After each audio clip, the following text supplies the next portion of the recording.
根据观光署的统计，2024年顶半年去踅博物馆的游客，踅中正纪念堂的是有195万人次上介多。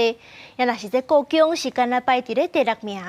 故宫的院长萧宗宏今日就去立法院报告业务，立委是呼吁这故宫规划展览的能力就爱搁加强，而且嘛点出这故宫南院的交通接送有问题，要上外国客是真困难。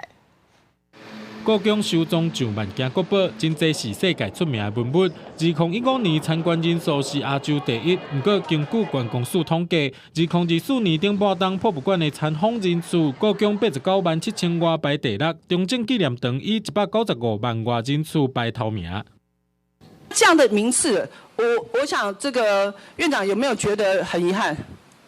当然很遗憾哈，可是因为原因很多了哈，教育部的4个馆哈。爬到上面的话，因为教育部有业配哈，所以我们没有办法去动用那个整个教育行政。那另外一个故宫的门票，基本上来讲的话是里面最高的哈。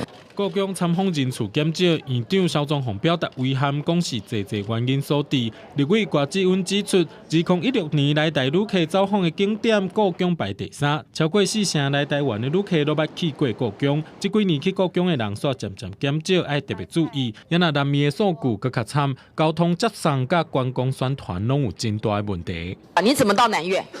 这的确是当初在规划重要的一个文化设施，没有去完整考量的一个配套。我当然知道故宫现在研究的量能或者是相关的经费跟预算，可能都有一些不足的部分，但是故宫企划的能力应该可以更强。